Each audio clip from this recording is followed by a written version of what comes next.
Hello, Humanities 1302, and welcome to another lecture here in class. And today, the topic that we're going to be covering is going to be that of the French Revolution. Now, very similar to what we had done with the Hundred Years' War, I'll be giving a basic historical overview of this event. However, we're going to be talking about in more detail within this lecture things like religion during the French Revolution, how they're going to change. We're going to be talking about also talking about the issue of human rights, how that begins to mature and change as we get to the French Revolution, as well as a number of other topics. Now, the reason that we're focusing on the French Revolution, especially since in Unit 2, we're supposed to be talking about soldiering in a Napoleonic army, is because the French Revolution, especially for the French armies, is going to play a major role in regards to the soldiers' experience. And so it's important for us to understand this event before we can get into the rise of Napoleon as well as soldiering within Napoleonic armies. But anyways, to begin, just kind of a brief introduction of what we're going to be covering today. We're just going to give a basic overview of the French Revolution, as I mentioned a second ago. Now, with the beginning portions of this lecture, we're going to be talking a lot about the issues of human rights, because from the 17th century up until this event, and even up to today, we start to see the development of a human rights debate over what are natural rights that human beings should have, what is the government's role in protecting those rights, and then who should these rights expand to. And so we're going to dive a little bit into those debates, read some of the literature from the period from individuals like John Locke, like Voltaire, as well as some American documents to go along with it also. But we're going to see what human rights looks like, the debates that they're making, and ultimately what it looks like by the time of the French Revolution. And that'll play a major role as we do talk about the French Revolution in whether or not it was able to achieve those goals or those human rights, or whether it was not. We're also going to be chronicling the revolution itself, talking about the French social order during this period, how it will greatly change because this is truly a mass upheaval that we'll see take place. And then we'll also look at other documents along the way. But anyways, I do want to start this lecture off a bit differently. This is something I'm trying to do a little bit more, just so that way it's a little easier to understand concepts, especially when I bring them up in the middle of lecture and you may be like, what does that mean? So I have several key terms that I do want to highlight really quickly, just so that way you're aware of them as we go throughout this lecture. The first one is human rights, which is something that I want you all to definitely take notes on. And during this period, we'll see that there's going to be an evolution over what are human rights. What are political rights in regards to this? What should be protected by the law? What is civil rights, and so forth. And so we're going to be talking about those issues of human rights and what rights the government in particular should be protecting. The next term is the Enlightenment. This is going to be a movement that's really going to help spark this human rights debate that we see develop, and it's really going to lead to the advancement of enlightened ideals. And we'll talk more about that in the Age of Logic a little bit later on. The next term we have is the Estates General.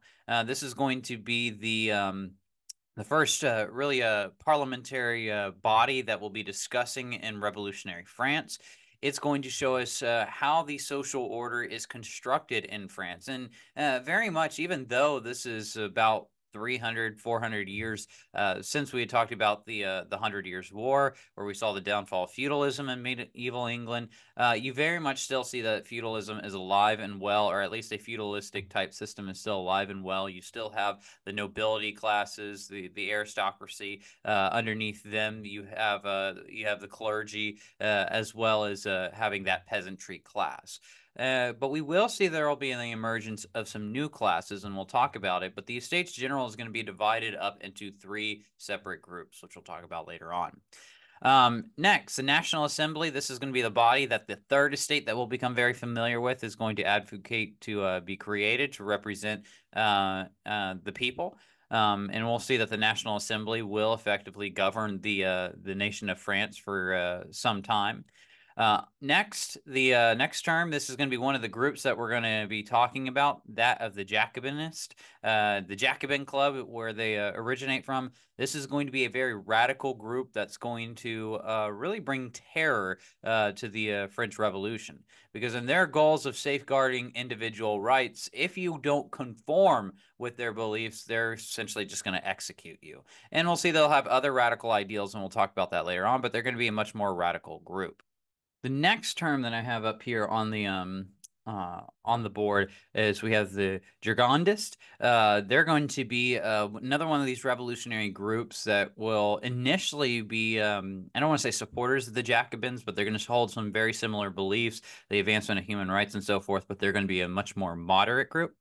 The Reign of Terror, that's where we will see those mass executions that I talked about with the Jacobinists as well as other groups. And then these final two terms I do want to outline because they do demonstrate to us how the social order will change during the French Revolution. Now, these are terms that were used prior to the French Revolution, but they've become very relevant to our period, especially for the revolutionary period that follows, because you'll see the dividing up of that third estate, the class of commoners, into the bourgeoisie as well as the proletariat. As a part of the bourgeoisie, this is typically going to be rich. I shouldn't say rich. Well, you would have a relatively I guess you could say rich merchants, shopkeepers, innkeepers, that would fall into what we would call today as the middle class. Now, according with class structures at the time, you don't have that same class structure of the upper middle and lower classes. It was essentially the nobility, then you had everybody else.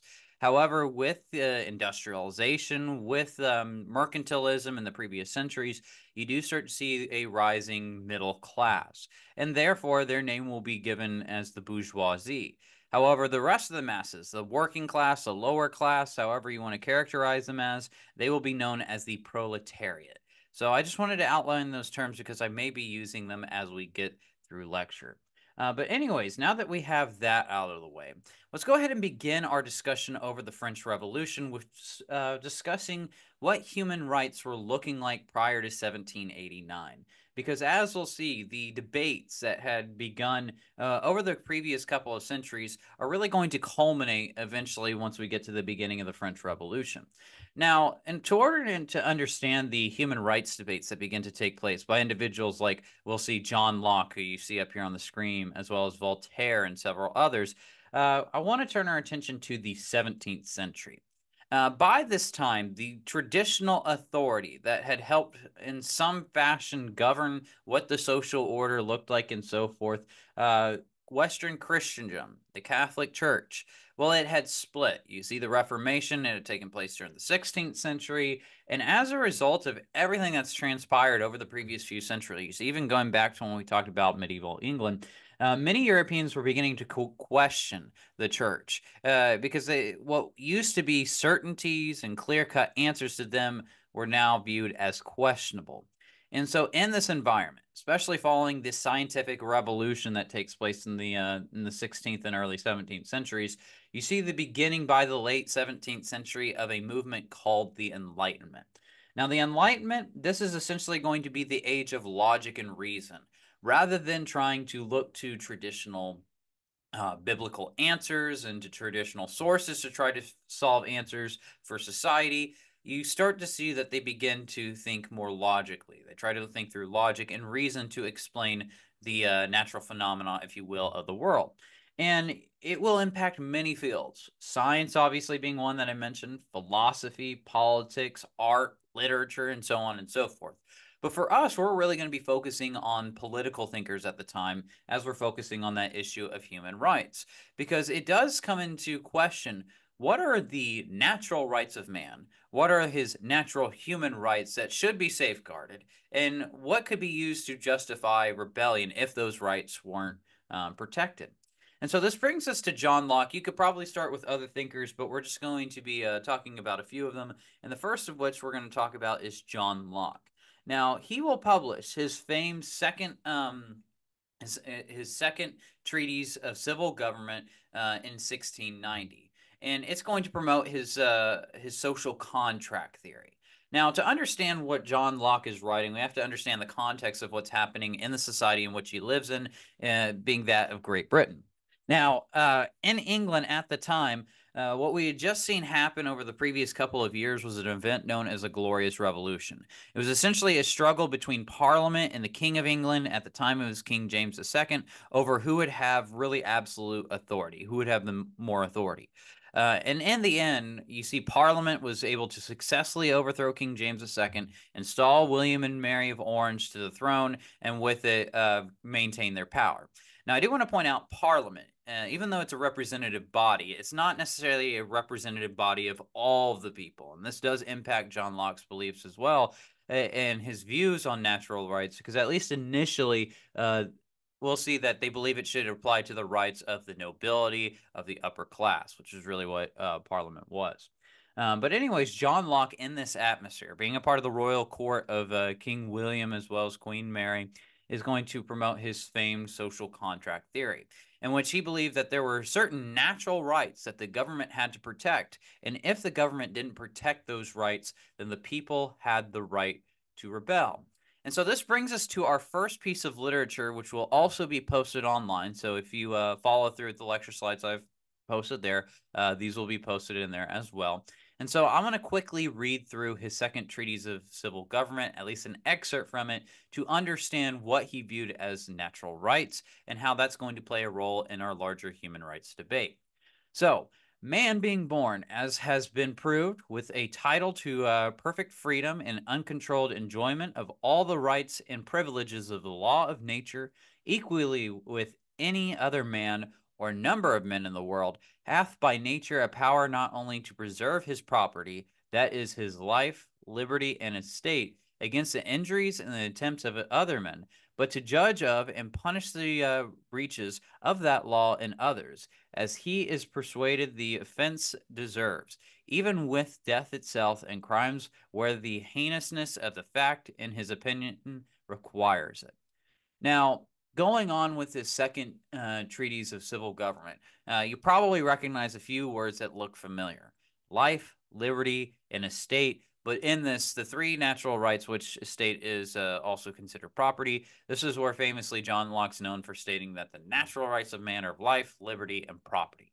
And that through his social contract theory, it was up to the government of the state, specifically the English state. He's not really applying to other European nations, but to the English state, to protect those rights. That was their purpose, that was their responsibility.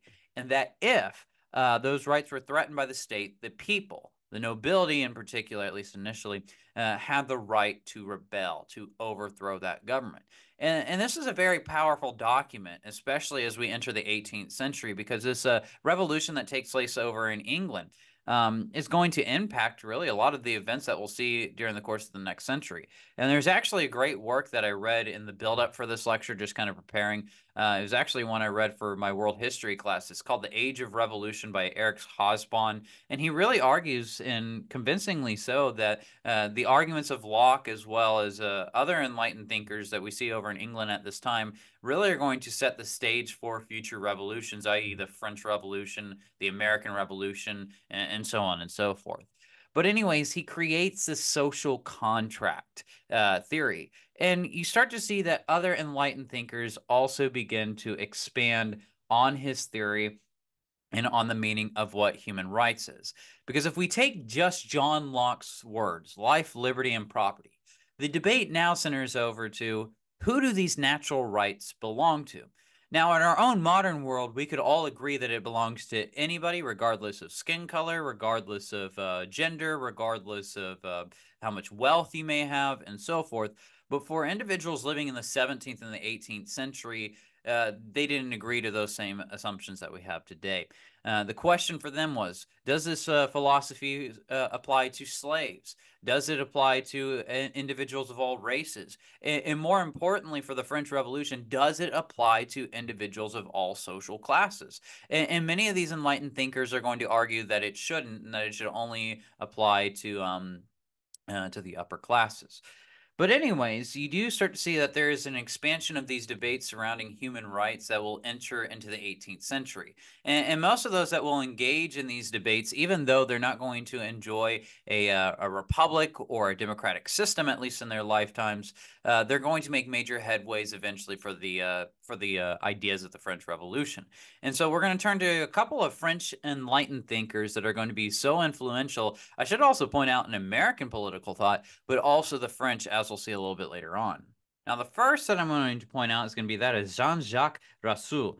Now, during the mid 18th century, he's really going to take the social contract theory and begin to expand on it. He agrees with Locke that government could not be based on tradition, custom, habit, or history, basically off of that old feudalistic system that we had seen before, but rather it should be based off of rational principles. But unlike Locke, Rousseau is going to believe that these principles should be applied to all men. That the rights being promoted through life, liberty, and property shouldn't just be exclusive to the nobility, that it should be applied to the peasantry, to the king, everybody equally.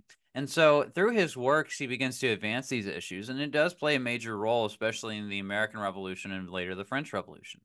And the other guy that I wanted to mention is going to be this guy that we see over here on the right. It's going to be Voltaire. Now, Voltaire is also going to agree with much of what was being stated within the human rights debates by other French authors.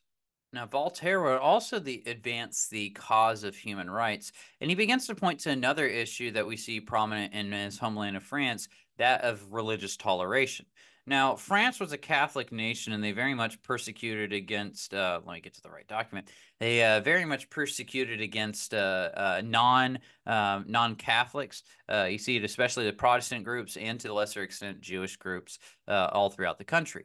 And following one such episode to where an individual was tried and eventually executed on grounds surrounding his faith, you see Voltaire is going to issue out this treatise on toleration, which expands the human rights debate to also consider religious toleration. Do individuals have the basic human right to practice what they believe without unjust punishments? And so now let's take a look at this document from Voltaire to see how these human rights debates were beginning to evolve. So looking at this document, Voltaire writes, "Natural law is that indicated to men by nature. Human law must in every case be based on natural law. All over the earth, the great principle of both is, do not unto others what you would that they do not unto you. Now in virtue, one man cannot say to another, believe what I believe, and what thou canst not believe, or thou shalt perish. The supposed right of intolerance is absurd and barbaric." Now, at this time, what we see, as I've outlined already, there was a lot of religious persecution. I shouldn't just say only in France, but across much of the European world. And when we look at it, it was various Protestant groups as well as Catholic groups that were really challenging each other. And this was really the chaotic atmosphere that we see after the Reformation. And the question now being raised in these human rights debates is, should we practice religious toleration? Should it matter what faith somebody practices? And as we see, Voltaire is making the argument that human rights, natural law should expand to this, that an individual, if they have the freedom of thought, or supposedly should have the freedom of thought, they should have the freedom to practice their own religion. And when we look at Voltaire's treatise on toleration, I'm going to point out the U.S. More specifically in this case during the Age of Revolution, but you do see that his treatise on toleration does have a heavy impact on the later U.S. Constitution. The same year that the French Revolution begins, we see the U.S. Begins to put forth their Bill of Rights in the Constitution. And if you look at the First Amendment right, freedom to practice your religion. And so religious toleration was now being included in these overarching debates. Now, there were several other documents that I could have used for this lecture that dive into whether or not slaves should have the same rights, or that natural law should apply to them. There was also the arguments over whether or not women should have the same rights, if it should apply to them. And in some cases, we'll see in the French Revolution with women, you'll see that there will be an advancement of rights. In regards to slaves, initially not so, but eventually you'll start to see various powers, especially after this period begin to end slavery because of these enlightened ideals that were being promoted during this period surrounding the issue of human rights. But anyways, now that we got a groundwork of what these human rights debates look like, and also kind of how we start to see these debates begin to really come into being just prior to the French Revolution, let's now shift our focus over to the French Revolution itself and start talking about the origins of the conflict and ultimately what's going to eventually happen over this period. So the origins to the French Revolution date to the middle of the 18th century, and you could even argue before then. And it's really going to center around the social structure of France. Now, if we look throughout the 18th century, for those of you that have taken History 1301, I've talked about this extensively. But throughout the 18th century, what you see is France as well as England are going to be engaged in a series of major global conflicts. Many of them being fought not only over in Europe, but also over in their respective colonies. Now, with that said, with all wars, especially the wars of the middle of the 18th century, they proved to be especially costly for the French throne. And following some of these wars, the War of Austrian Succession, as well as the 7 Years' War, what you will see is that there was definitely a need for tax reform over in France. The peasantry overwhelmingly was paying the majority of the taxes, whereas the nobility had exemptions that, through their status, exempted them from paying taxes. Obviously, this is a very unequal system, but nonetheless, it was becoming very challenging for the French economy. Now, under Louis XV, this isn't him. This is actually going to be his heir, that of Louis XVI, which we'll get to here in a second. Under Louis XV, he would try to institute some reforms. However, he wouldn't be relatively successful. And as we get to the 1770s, the situation is going to grow even worse. Now, by the 1770s, you'll see that King Louis XV will die, and replacing him will be King Louis XVI, who you see here on the screen. Now, King Louis XVI, he'll be a relatively young king, but what he's going to do is get France involved in another general, major, not European, but global conflict. In 1776, you see the outbreak of or I should say 1775, you see the outbreak of the American Revolution. And if we look to the previous conflict with the 7 Years' War, France had been on the losing side. They had lost to England. However, when you see the Americans begin to rebel, Louis sees this as a potential opportunity to where he could avenge his predecessor. He could try to stick it to the English and help the Americans gain independence. Now, I'm not going to talk about that whole episode because we would be here for the next 3-4 hours. But anyways, nonetheless, what we'll see is he would end up backing the Americas, getting France involved in the war in 1778. However, this would eventually be his undoing because by getting involved in the American conflict, by taking on England, even though he'll have some allies, by this point he has to borrow large sums of money. He can't rely simply on the tax system, hence why it needed to be reformed. And this is going to put France into so much debt that it's going to essentially be on the verge of bankruptcy after the war. And so the financial grounds had not been greatly resolved. And while the French will be on the winning side in the American Revolution, it would have the seeds eventually for the downfall of their monarchy and for King Louis XVI. Now, going into the 1780s, it will be a very tumultuous atmosphere in France. One, we start to see that this economic disaster was beginning to loom.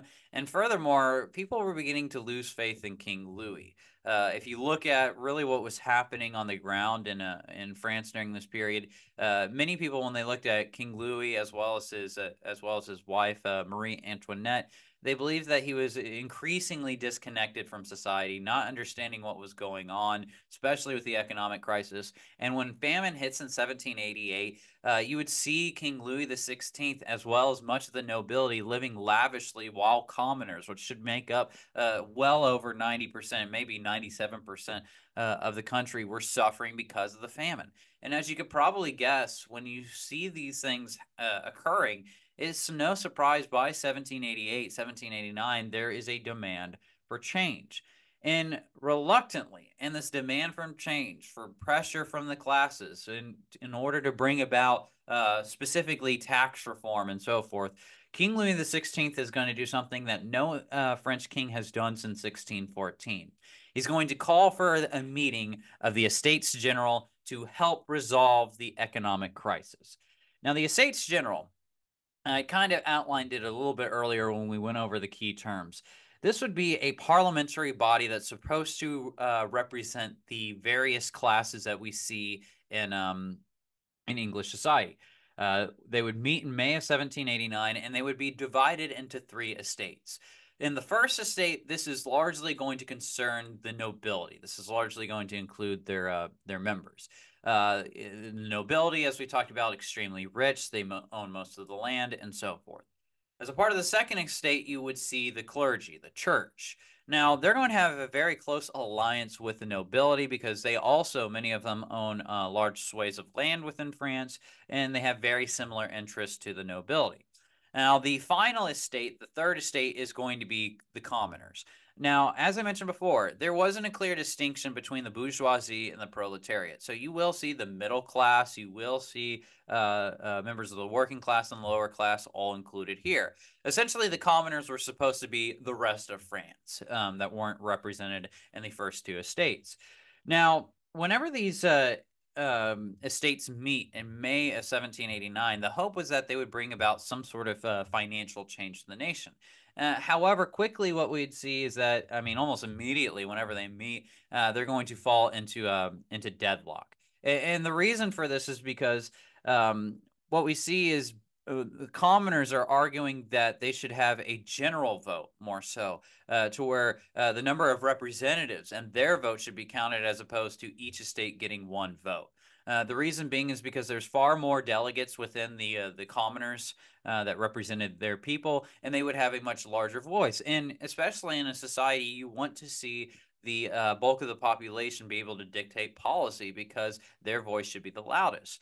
However, you see the nobility as well as the clergy are wanting to vote it based off of estate. So each estate would be given one equal vote. Now, the problem with this and why the third estate is going to have such a major issue with this and eventually protest this was because if you allowed each estate to have one vote, the clergy as well as the nobility estates, they effectively could veto anything that the commoners could do. And so as a result, you do see that the third estate would begin to protest. There would be many prominent members of both of the first and the second estate that would also support them. One that comes to mind, we'll talk about him later on, is the Marquis de Lafayette, who's a member of the nobility, but we'll circle back to him later on. But anyways, in their protests, in their demands, demanding that the king call for a assembly in which all the estates sit together, he's not going to listen to that, and you'll actually see the other two estates are going to bar the third estate out from meeting in Versailles, discussing any sort of matters. At the Versailles Palace, you'll see that the third estate would famously go to a tennis court, and they would take an oath that's brilliantly named the Tennis Court Oath, in which they would agree to not leave their meeting until their demands had been met and that their body had been recognized, which was now becoming known as a National Assembly that represented the people, and they wouldn't agree to leave until a new constitution had been adopted, preferably a constitutional monarchy. And so, even with these demands in June of 1789, even with the tennis court oath, the king, as well as the other two estates, aren't going to cave in to their demands. You'll actually see King Louis the 16th listening to his advisors is going to do something really stupid that's going to eventually lead to the explosion of the Parisian population. What King Louis the 16th is going to do is first, by the early and mid-July, he's going to order in the French army into Paris, several tens of thousands of troops, to eventually bring against the National Assembly. However, when they begin to arrive, this is going to create a lot of anxiety within the city. Many people recognize that this would suppress their rights, and so you see a very tense atmosphere begin to develop.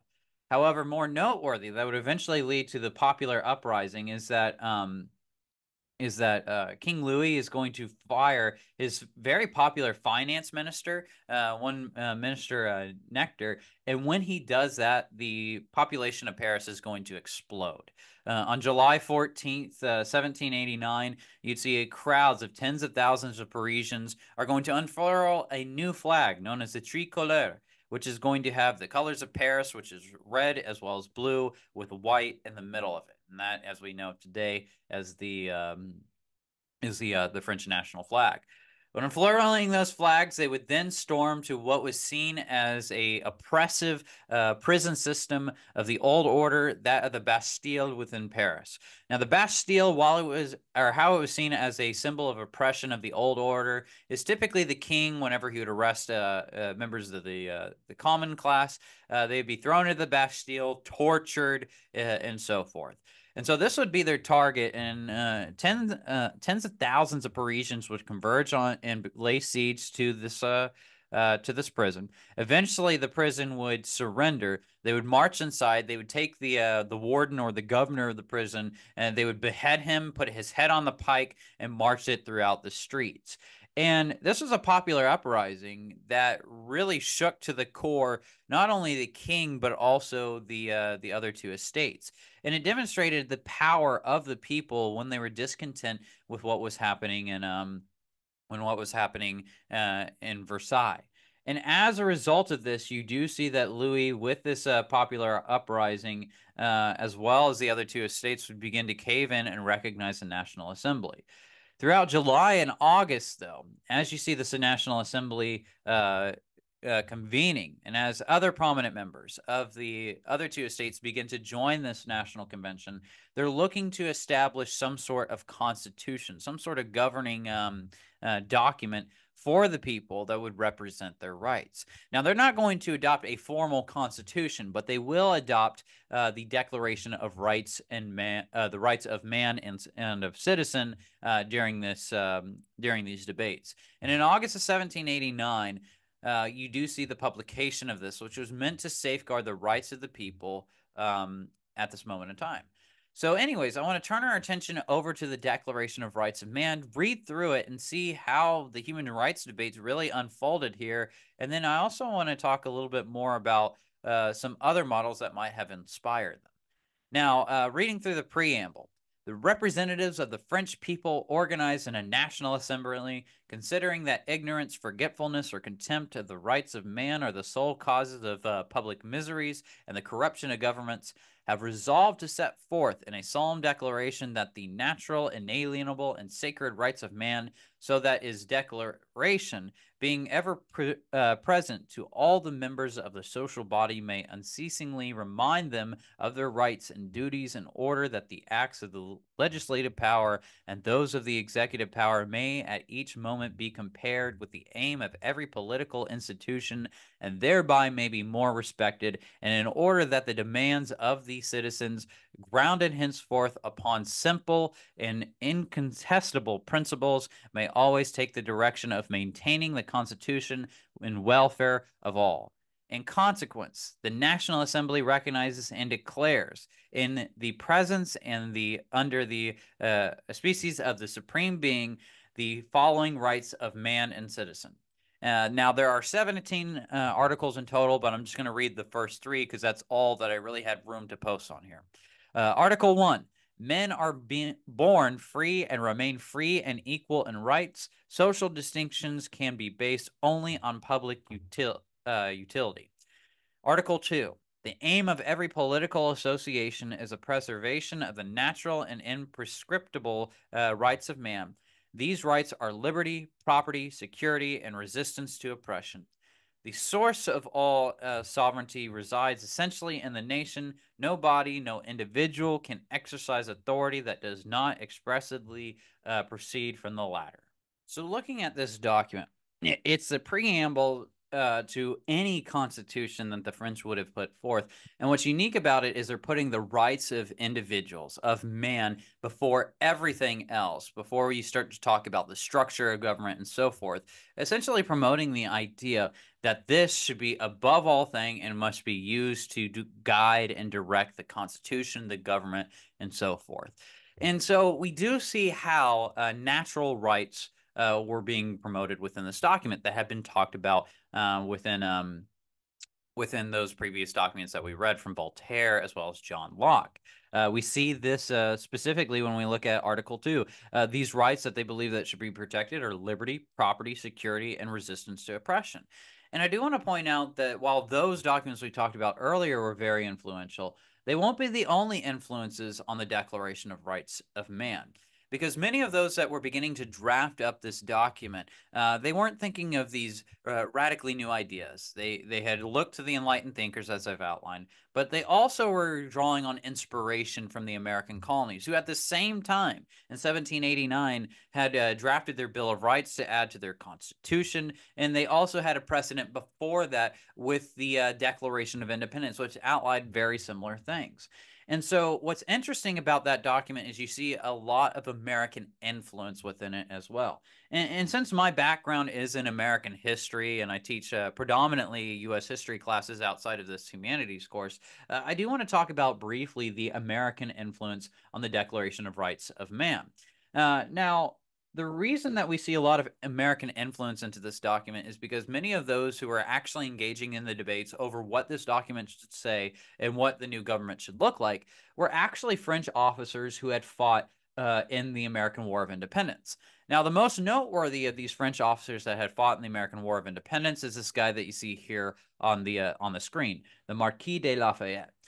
He was a general within the Continental Army. He eventually rose to the rank of Major General. He was a subordinate under George Washington, and him, as well as the dozens of other French officers who helped train the American Army, and I should say European officers as well, they had come into contact with American ideals. They were very familiar with the writings of Thomas Paine, of Thomas Jefferson through the Declaration of Independence, and the ideals that were promoted through their documents. And so now I want to turn our attention to a document that does inspire, but there are some differences between it and the Declaration of Rights of Man. And so one of those individuals that was very influential in these debates, as I mentioned, was the Marquis de Lafayette, but he was actually consulting quite actively with his good friend Thomas Jefferson. Now, Thomas Jefferson, at this point, he was the ambassador to Paris for the U.S., and so he very much was heavily involved in what was going on in the French Revolution, and he'll become a major supporter of it when he arrives back in the U.S. Later on.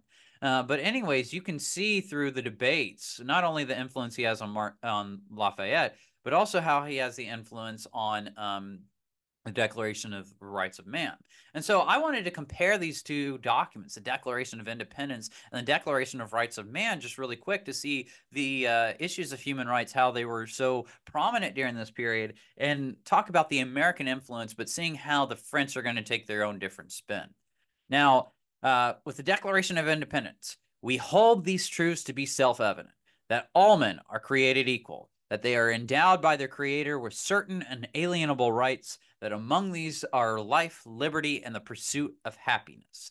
That to secure these rights, governments are instituted among men, deriving their just powers from the consent of the governed, that whenever any form of government becomes destructive of these ends, it is the right of the people to alter or to abolish it, and to institute new government, laying its foundation on such principles, organizing its powers in such form as to them shall seem most likely to effect their safety and happiness.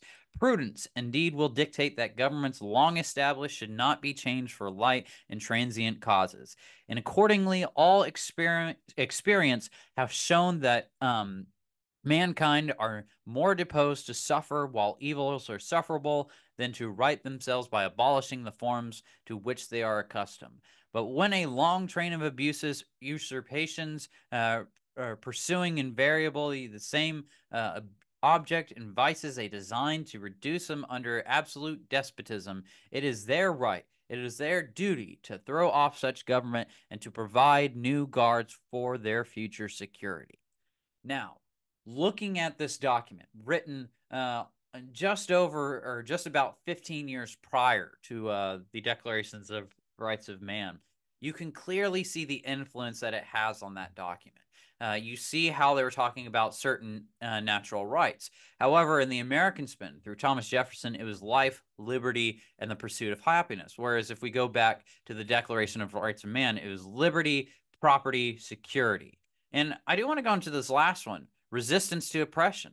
We do see this common theme within the Declaration of Independence as well, because with the Declaration of Independence, it was saying that if this government had wronged the people, if it had violated these rights, then you have the right to overthrow it. So we do see a lot of influences between these documents. And I also want to point out there are other documents that the French were very well aware of that they use as standards, not only the Declaration, but also the Virginia Bill of Rights. It was written by George Mason that promotes very similar ideas.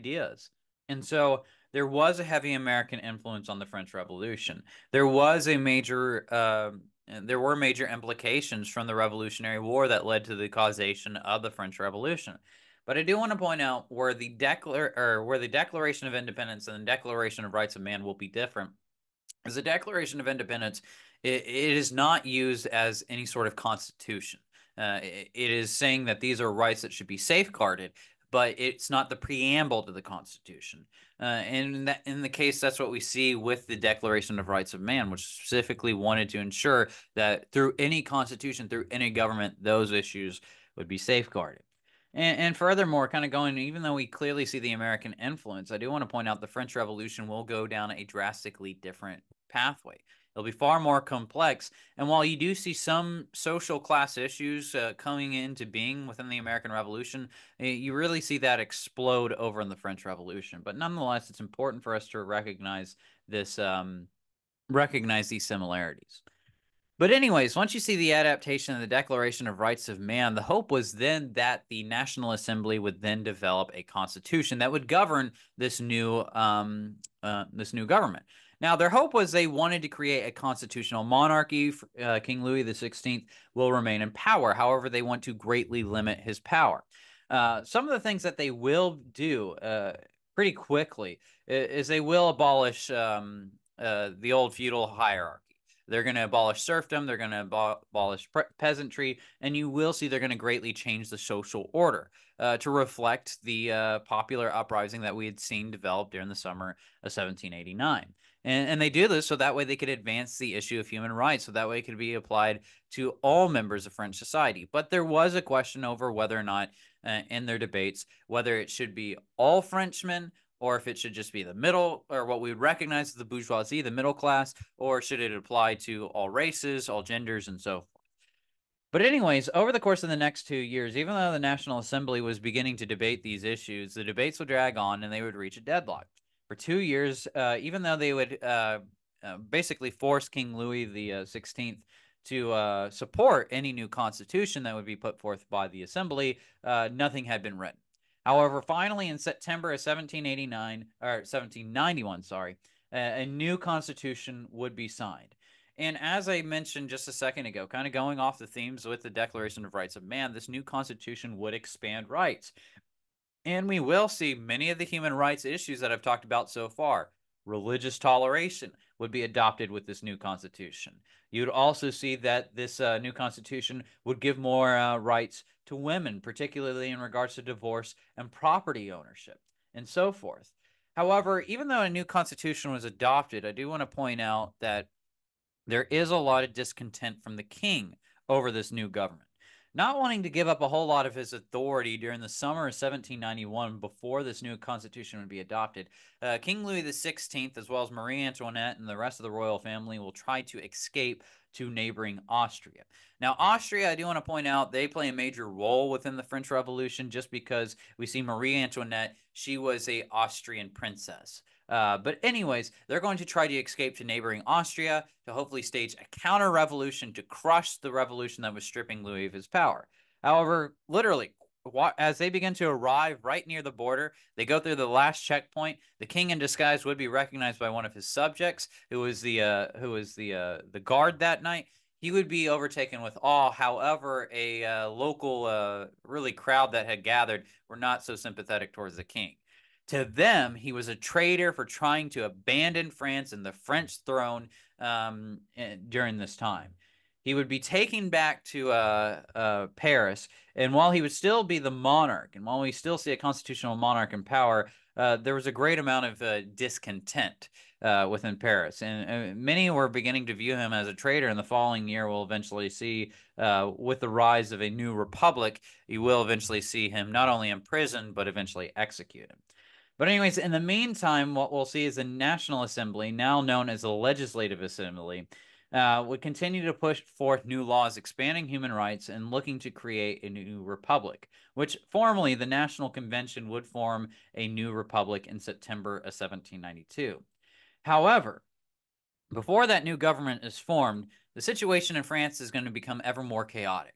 One, you're going to see counter-revolutionary forces are going to be seen throughout the countryside, various portions of France, as well as amongst royalists in Paris.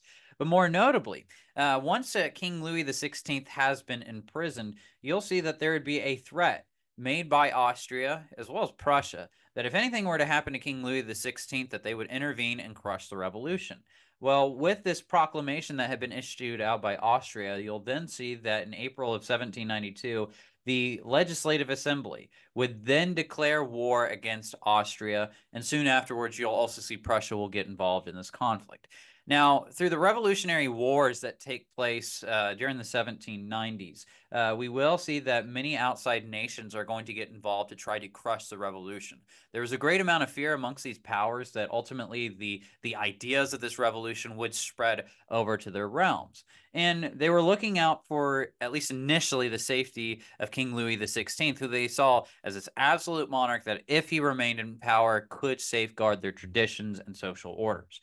And initially, the war is going to go really badly for the revolutionary forces. What you're going to see is that they're going to be met with disaster, and therefore you're going to then see at the National Assembly, you're then going, or National Convention at this point, you're then going to see, to try to make sure that everybody falls in line with the regime, almost a rule of terror is going to be instituted. Now, with the National Convention being formed and France formally adopting a republic in September of 1792, what you're going to see is that that National Convention and the legislative body is going to be dominated by a group known as the Jacobins. Now, the Jacobins had been rising to prominence, mainly led by this guy that you see over here on the screen, Maximilien Robespierre, who was a lawyer before all this happened and had been taking part in everything that we discussed so far. He had been a part of the Estates Generals and so forth.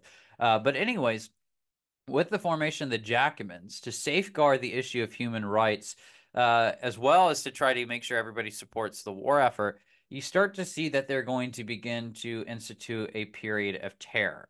Now, really, the mass executions that we see begin that are going to be prominent with the Reign of Terror are going to begin with the execution of King Louis XVI in January 1793. With this new republic, he would be thrown on trial for treason, for abandoning his country with popular sentiment against him.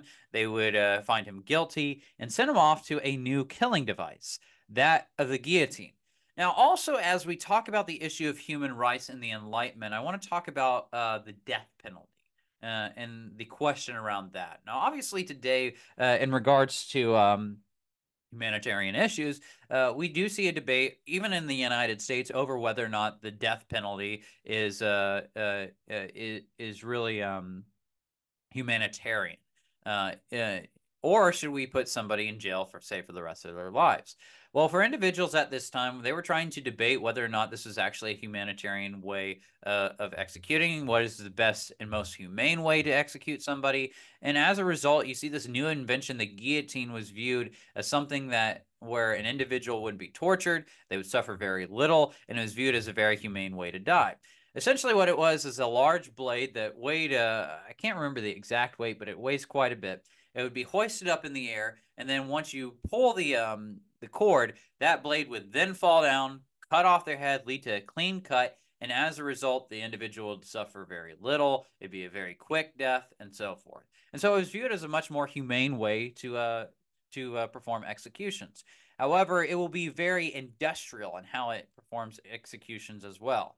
Now, King Louis The 16th, he's by no means the first person to be executed via guillotine, but in January of 1793, we'll see that with his execution, this is going to lead to a change in what's happening over in France. You'll start to see that any sort of political rivals to the government or anyone who may threaten the ideals that they're promoting, any counter-revolutionaries would be sentenced to the guillotine.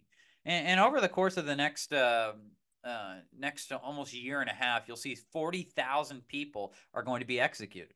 Members of the church, and we'll talk about religion a little bit later on, who don't take an oath in the new government are going to be seen as counter-revolutionaries, opposed to the ideals of the revolution, and therefore they're going to be executed. You'll even see, and I'll flip to this is actually an image recreating the death of King Louis XVI. But you'll also see Marie Antoinette, very unpopular. She's going to be sentenced to the guillotine and executed as well. And this is actually the last surviving image of Marie Antoinette, a quick drawing by the famed artist Juan Louis David, who will essentially become the artist of the Revolution as well as the Napoleonic era. And we'll talk about him when we get into a video that goes more specifically into art. But she would be executed almost a year after her husband. But really supporting and sponsoring this reign of terror, making sure that if people didn't conform, they would essentially be executed, would be Maximilien Robespierre. He really begins to centralize his authority with the Jacobinist group during the first 2 years of the Republic. And by year two, you start to see that these executions begin to accelerate. In 1 month, you start to see that there'd be over 800 executions taking place. And quite literally, the executioner would be occupied, or would be in, I shouldn't say occupied, would be consistently busy during this episode. Now, as this goes on, you do start to see that he begins to target other revolutionaries who had been on his side throughout earlier portions of this period. That group that I talked about earlier that was a little bit more moderate, they begin to be targeted. And the Jacobinists, they're looking to ensure that people conform to the revolution. Their ideals become ever more radical. You start to see that they begin to promote things through laws, not only trying to expand human rights, but they're also trying to set prices on particular crops, particular commodities. So that way the economy doesn't bottom. Because I do want to point out, by the summer of 1794, even though what had caused this was the economic crisis, it hadn't been resolved. We see with the nobility really leaving much of the country, the luxurious commodities economy that was so important to France had bottomed out. And so to try to ensure that fair prices were being charged and so forth, you see Robespierre as well as those under the terror government and in the Jacobin faction begin to try to set prices, as well as many other radical ideas. But eventually, through his policies, and we'll even see this with the cult of the supreme being a little bit later on, Robespierre does become unpopular somewhat amongst his constituents. I shouldn't say somewhat. He does become unpopular amongst his constituents. And by July of 1794, many were beginning to question whether they were next. And they were looking to bring about an end to the reign of terror. And so they're going to form a conspiracy against Robespierre. Eventually, they're going to actually arrest him. I believe, if I remember correctly, he's going to try to commit suicide. That will fail, but he would be sent off to the guillotine on July 28, 1794. And as a result, this would not necessarily end the executions immediately, but it would be a great step forth in ending not only his time in power, but also the reign of terror. Now, with the downfall of Robespierre, there was a hope that there'd be a return to more liberal ideals, to more moderation, to where you don't see this radicalism dominating the government, and to safeguard from the rise of another Robespierre to where you see this chaotic situation. You'll see that the National Convention is going to establish a directory, which will be this executive board made up of 5 individuals that were meant to serve as somewhat of a checks and balances to what was happening in the legislature. However, this new government, even though it was hoping to promote new, more liberal ideals, it proved to be relatively weak, a very weak dictatorship, if you will, and the French people are going to long for stability. And it's to no surprise, once we get to the end of the 1790s, that they start to be appealed to a more authoritarian regime under, let me flip to his image, under this guy, Napoleon Bonaparte. Now, this is where I want to talk about the rise of Napoleon, who's really the crucial figure to this period, who's going to really change how warfare is done during the 19th century, and who's going to help spread much of the ideals of the revolution to Europe and inspire future revolutions in the 1830 uprisings and the revolutions of 1848 and so forth. Now, Napoleon Bonaparte, he was not a Frenchman by birth. He was born on the island of Croatia, which the year prior to his birth, which was the year prior to his birth, he was born in 1769. He was born to a very prominent Croatian family who was promoting Croatian independence, especially within once the French took over. However, his father is going to become a collaborator to the French. And even though Napoleon, at a young age, in his teenage years, after he had been sent off to military school and returns back to Croatia, even though he does support Croatian independence, he's very much not very fond of the French regime in Croatia. He'd like to see the Croatian people take on their own independence. Even though he does support this, many of the Croatian independent movement's leadership are going to distrust him. And Napoleon, he's a man of great ambition. So what he's going to do is he's going to return back to France to his regiment and begin to rise up through the ranks. Now, what's going to make possible the rise of Napoleon is while he's from a prominent family in Croatia, because of the fact that he wasn't a part of the French nobility, he probably couldn't have, under King Louis XVI, ever become the great general that he eventually becomes. But what makes it possible is that during the French Revolution, we saw how they had abolished things like serfdom as well as the old social order. Through that, what they also did was greatly change how the military operated, specifically in how officers gained promotion. Now, prior to this, if you wanted to be an officer in the French army, you had to have money and basically pay for your commission. And so, what this creates is that the officer class was exclusively from the nobility. Many of them probably were incompetent. Whenever they were serving, and you didn't really have any sort of room for promotion based off of merit. So if you were an individual like Napoleon in the French army and the revolution never had happened, you couldn't have been promoted. However, with the downfall of that system and with the rise of revolutionary government, what you do see is that promotion in the army will be based off of merit, based off of ability. And Napoleon is going to demonstrate military genius during the 1790s and the 1800s. And he becomes a product of the revolutionary system. And I do want to point out, in regards to his revolutionary beliefs, he did support the Jacobin Club as well as the likes of Robespierre, which will be a little bit important later on. But anyways, because of that system, he's able to rise up through the ranks. Now, where he really becomes a national hero and he begins to demonstrate his military genius will be at the Siege of Toulon. Now, Toulon, it was a royalist city in France. It was a major port city that controlled a lot of trade. And as we talked about with the economic crisis, trade is crucial for helping the economy recover. However, the British, or I should say the English, had come in and, well, yeah, actually the British would be the correct term now. The British had come in and occupied the town of Toulon. However, Napoleon, an artillery officer, would be given command of a large number of forces outside of Toulon, and he would be able to eventually capture the city. This propels him to the national limelight. He would be recognized by the revolutionary government, and this would be his quick ascent up the ranks within the French army. Now, before I move forward, I do want to kind of go back to Napoleon being a product of this system. Now that you have an army that's based off of merit as opposed to based off of commissions being purchased, this was truly revolutionary because you don't see, even in England, you don't see any other army operating like this during this time. And when the revolution, while it will fail, when you see the rise of Napoleon, those ideals will live on within the army. And that's what's going to be crucial in spreading the revolution eventually to the rest of Europe.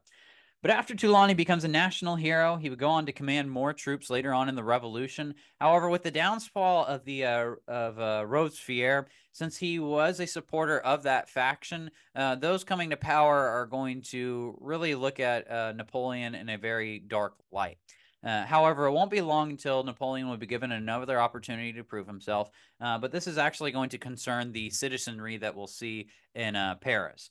There was a counter-revolutionary plot that was beginning to take place, and Napoleon would be put in charge in suppressing that plot, that coup that was potentially about to take place. And infamously, he would open up cannon onto, or I should say, grape shot onto royalists trying to overthrow the government.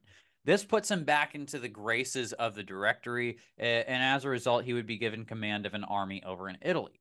Now, by the later portions of the 1790s and 1796, 1795, around the same time we see Napoleon take command of the army of Italy, while you had seen the French armies achieve some success up in the north, there was really starting to be a stalemate between them and the Austrians. However, what Napoleon is going to do when he takes command of the army of Italy is he's going to gain massive victories in Italy and also begin to adopt a kind of a philosophy that he's going to use during the Napoleonic era once he becomes the emperor of France in his diplomacy. Now, commanding the army of Italy, what's really going to impact the soldiers in that is he's going to adopt quick tactics. He's going to start to use mobility, quick strikes, not trying to engage in these long stalemates like what we'd see to the north. And that's what's going to be characteristic of the Napoleonic era and soldiers fighting in that in those conflicts. They're going to march long distances, 20 miles, 30 miles a day, in order to engage in these quick strikes. And he's really relying on the element of surprise, and he does achieve this in a great amount of battles in northern Italy. He becomes widely successful for it, and this only adds to his growing popularity. Now, Napoleon also, during this period, after his success in Italy, is going to be given command, convince the convince the Directory to give him a command of an army to go out to the Middle East, specifically to Egypt. Now, it's interesting when you look at his campaign in Egypt because he has two really goals. The first objective that he has is not only to capture Egypt, but really to kind of open a route for French expansion within the region to challenge British authority, who they still viewed as their major rivals at this time. But also, he embarks on a scientific expedition of the region. What we see with Napoleon is as he does go into Egypt, he brings about 150, 160 scientists, what you could call archaeologists, historians, as well as other intellectuals to document ancient Egypt. Now, Napoleon, he has a fondness for the ancient world, especially for the likes of Alexander the Great, which obviously, as we'll see, play a major influence on him.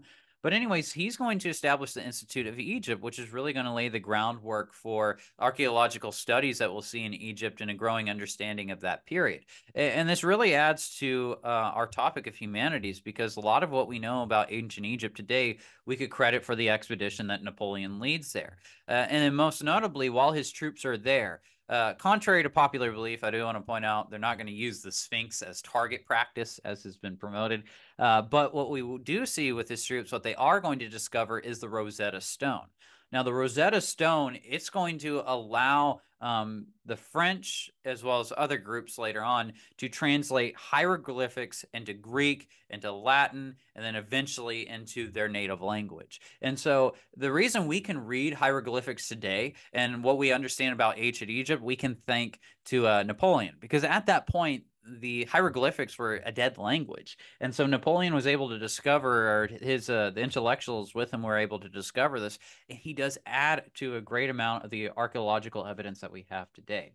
But anyways, his campaign in Egypt, even though scientifically it will be a success, it does enter a stalemate. We'll actually see he'll abandon his army once the stalemate does ensue, and before the knowledge of this failure arrives over in France, he'll ride back over, stage a coup, take power, install himself as first consul, and we'll talk more about him in our next class when we talk about the Napoleonic era.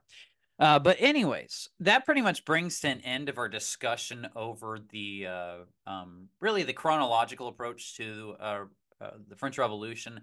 But before we move on, I do want to talk about one key topic that we also had discussed in previous lectures, the issue of religion in revolutionary France.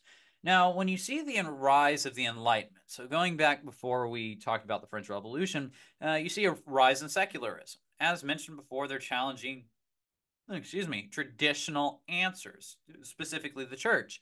And you start to see that church membership begins to decline during this period, but more notably, really kind of belief in the church also begins to decline.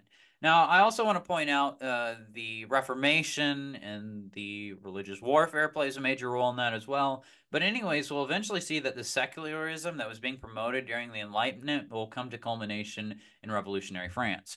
Now, as a part of the Jacobins, as a part of really the philosophy of the revolution, they were talking about a purification of ideology. They were breaking down old class structures with this purification.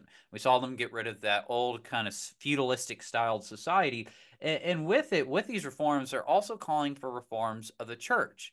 And many revolutionaries are going to begin to connect the church with the corruption that we had seen with the old social hierarchy. And so many individuals won't be just content with reforming the Catholic Church. They want to also undergo this process known as de-Christianization. Essentially, what they're going to be doing is passing laws that are going to not only deplete the authority of the Catholic Church, but they're also looking to, I mean, eventually for some of the more radical individuals, close the churches and even terminate the religion itself and replace it with a more secular religion. Now, as a part of this process, and this is where we have this image up here on the board, as they're beginning to de-Christianize, they reject all sorts of religious iconography, religious symbolism, and so forth. One of the noteworthy things, you'd start to see that crosses would be begin to be thrown out and so forth. Churches shut down, and we'll actually see some of them will reopen as a part of some of these other cults. But we also see them reject the Gregorian calendar. Which is a calendar that we use today that's based around the birth of Christ, around the year zero. And they're going to implement a new French Revolutionary calendar, which is going to coincide with the beginning of the French Republic. And they're going to rename the months. They're going to have months based around 30 days. Weeks would be include 10 days a week instead of 7. And the reason for that, or at least partially, was to try to get the lay people to forget about their about Sundays, to forget about to forget about Sundays, to forget about Christianity. And they'll also try to replace the church with new, if you will, religions or new cults.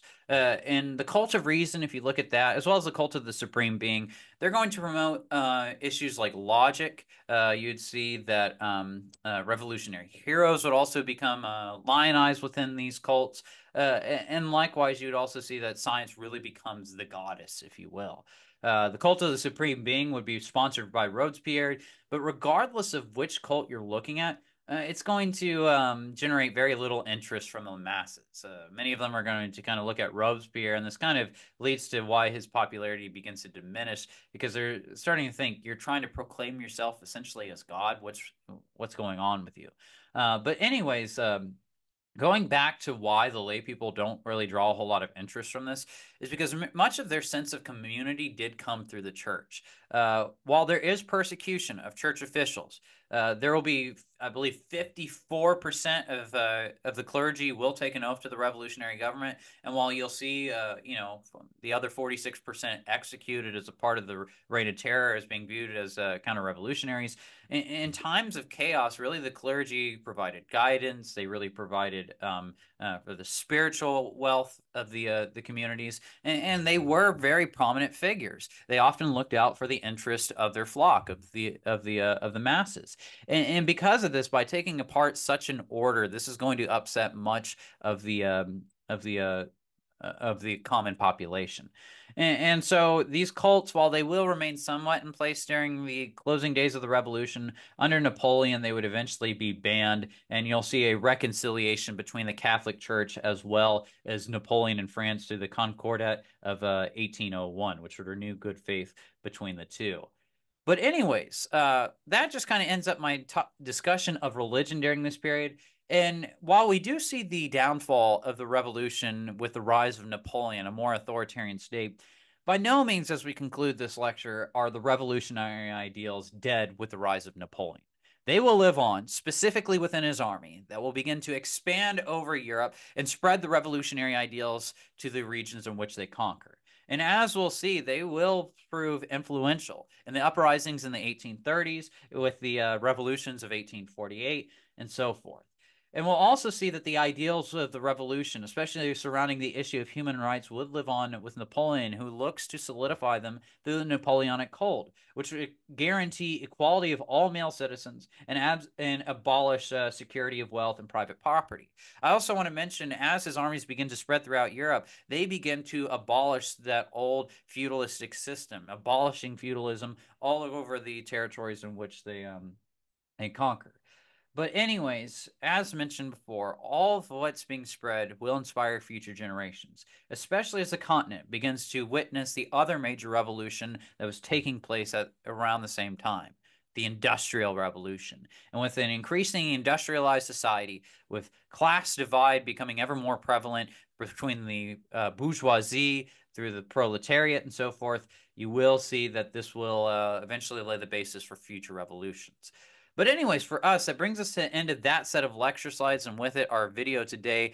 Before I end this video, just like always, make sure to go out, catch up on not only the lectures, but also make sure you're reading through all articles this week, watching any videos that might be available, as well as completing all assignments. But anyways, if you do have any questions, in the meantime, feel free to reach out. But otherwise, everybody go out, be safe, and I'll see everybody in the future.